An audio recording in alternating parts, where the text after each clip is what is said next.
Hey, and welcome to another episode of A Critic's Journey. Today we're doing something kind of special because for once it wasn't me sitting at home watching a film on my TV. For this, it was a big premiere last night here in Melbourne, a premiere that was actually a lot bigger than what I expected it was going to be.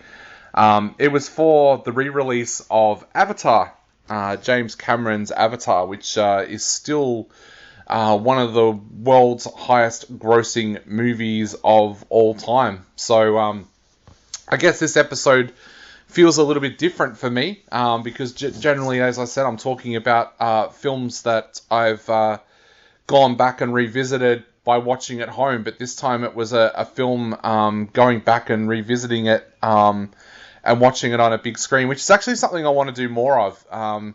The last couple of years has been, with the pandemic and everything, it's kind of made it difficult to go out and see older films on the big screen. But what I'm hoping to do going forward with this podcast is going and watching more of the retrospective screenings at the Astor and also IMAX here in Melbourne and Lido and places like that do retrospective films.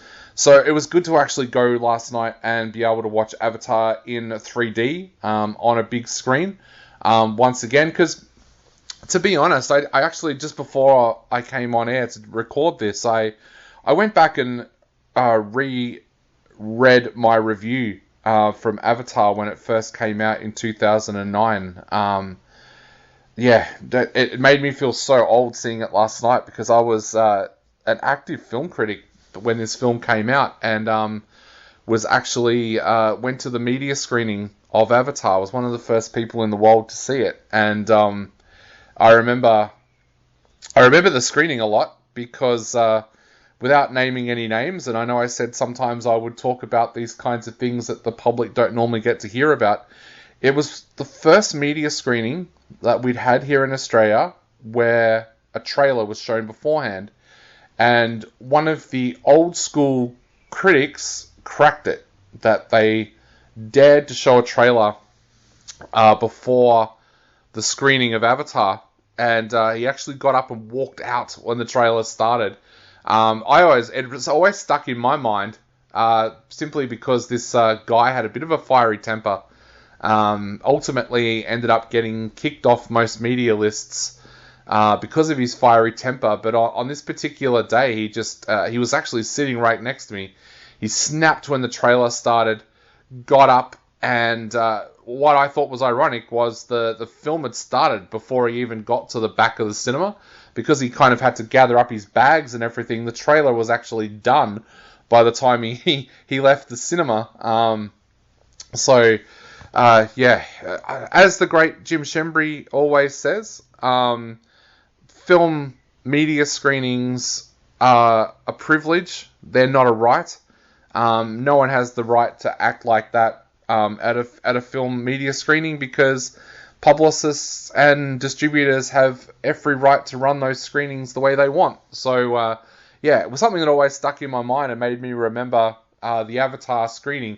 But going on from that, I went back and reread my review for Avatar. Now, Avatar has always been one of those interesting films for me because it's a film that I enjoy watching, but it's not a film that I've gone back and revisited very often over my life. It's kind of strange because I am a huge James Cameron fan, but I remember I saw it at the media screening.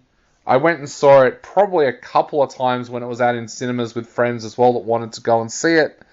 And then I probably didn't watch it again until... and this is probably almost 10 years ago as well. I didn't watch it again until Cirque du Soleil came to Melbourne with their show that was set in Pandora, which of course is the land in Avatar. And I remember I sat down and watched Avatar before I went to see it because I was told that what we were going to see with Cirque du Soleil was a prequel to Avatar. So I wanted to brush up on my knowledge of Pandora before I went to see it. And I would say that was probably the last time that I watched Avatar, before last night. It's funny how things change, because the original score that I gave Avatar was 3 out of 5. And I actually think after watching it last night, my score is actually going to be a little bit higher now. Like I said, sometimes going back and revisiting films, you are sometimes disappointed, more disappointed than what you were when you watched them years ago, and sometimes it works the opposite way. Now, for those that don't know the story of Avatar, it basically centers around a Marine who has found himself injured and now in a wheelchair, Jake Sully, played by Sam Worthington. Now, when his brother dies, he is shipped off to a planet that's being described as Hell on Earth, called Pandora, where he is joining in with a science project under the watchful eye of Dr. Grace Augenstein, played by Sigourney Weaver, where basically what's happened is humanity has gone to this planet and tried to mine it, but they're facing resistance from the local tribe of people that live on Pandora. Now, Dr. Grace Augenstein, she's come at it from a science point of view. She's tried to interact with these indigenous tribe. She has tried to become so close to them that she's taught some of them English, but she's working on this idea that there's these avatars that humans lay in this pod, and they're connected to this avatar that looks like members of the indigenous tribe, and that makes it easier for them to interact with them. Now, Grace is not all that happy that Jake is there because he hasn't gone through all the scientific training that his brother did, but unfortunately his brother has passed away, and they need him to do it because of his DNA. At the same time, Jake is recruited by Colonel Miles Quadrich, played by Stephen Lang, to feed him information on ultimately how he can destroy these natives. And then there's also Parker Selfridge, played by Giovanni Ribisi, who is basically in charge of the mining operation that's going on Pandora. Now, when Jake first goes into the tribe, he finds an instant connection with Neytiri, played by Zoe Saldana, and that leads to them getting a greater insight into the tribe, and he soon finds himself interacting with them a lot easier than what anyone's ever been able to do before. But in the back of his mind, he knows that there's still that plan that Miles and Parker has of destroying these people. Going back and revisiting it, I think I enjoyed it a lot more. I think one of the reasons why my mark was so much lower the first time I watched Avatar was possibly because it was such a hyped up movie, and had been so looked forward to for about 2 years before I went into that media screening, that when the film wasn't the massive masterpiece that in my mind I had built it up to be, I found a little bit of disappointment in it, and that's probably why I gave it a 3 out of 5. Going into it this time, I knew that the storyline is not a masterpiece, and I was able to enjoy the film a lot more because of that. I think I took more out of the visuals this time around. Also, the first time you're watching a film for review, you're kind of heightened with everything. Like, you're trying to watch everything. You're watching the editing, you're watching the costuming, you're watching the special effects, you're watching the acting, you're watching the the story play out. There's the screenplay work. You've got so many things going through your head that sometimes you're not able to kind of watch the film in the same way. And to me, that is kind of why sometimes I will go to a media screening and then I'll go back and watch a film when it opens, because I can kind of watch it the second time by relaxing a lot more, and sometimes you take in more that way. I definitely found that last night with Avatar. The things that really stood out to me this time was I was concentrating more on the special effects and the beauty of the film. And this is a beautiful film when you go back and have a look at this world that James Cameron has created. I think I also took more attention this time of Sigourney Weaver's acting performance.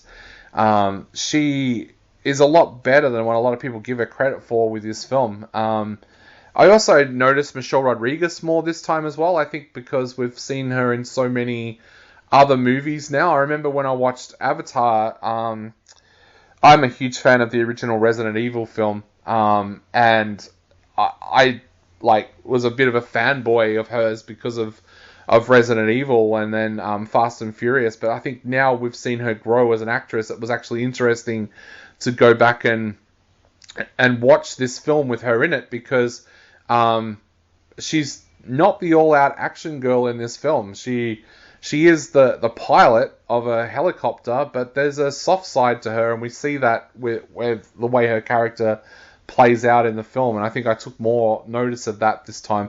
Also, Sam Worthington, I don't think that guy gets the credit that he deserves. The guy's done some amazing films over the years, and I was actually talking to someone before the film last night, and I said I always give him credit for the fact that he was in one of the biggest movies of all time with Avatar, but he still is happy to come back to Australia and make Australian films and things like that. So I think I took more notice of the acting this time around. Look, the plot is still a basic plot, but it works. And I think what makes it work even more is that amazing vision of James Cameron. The battle sequences in this look absolutely fantastic. It's what, 11, 13 years later now, and this film still holds up. It looks absolutely amazing. Looks stunning in 3D, and I think they didn't talk very much last night about what they've done to the film for the re-release, but it did look like it had been regraded and possibly put into 4K with the way that it looked. And I think that makes the colours even brighter and brings everything out in your face more. I noticed a lot more with the 3D, I think, as well, because it was a much more immersive experience. I'm not one of those people that's anti 3D. I think 3D can actually enhance a movie when used in the right way, and I think James Cameron has shown before with Titanic that when it comes to a 3D version of his films, he does a remarkable job at being able to do that. So I really enjoyed that. Look, I know that a lot of you will be interested to go and watch Avatar again before the new Avatar film comes out later this year, finally. The other thing I remember about when Avatar was first coming out was there was all this talk that James Cameron had written 7 scripts and he had 7 Avatar films ready to go one after another, and it's now 13 years later and we're finally getting number 2. So yeah, I guess we're yet to see what's going to happen with the rest of the Avatar story. But look, go back and revisit it. I am going to up my score. I'm going to give it 4 out of 5. I think it was a solid 4 after watching it again last night. So yeah, go and check out Avatar 3D, which is out this week, and you'll probably enjoy it a little bit more than what you did in the first place. I know that I did.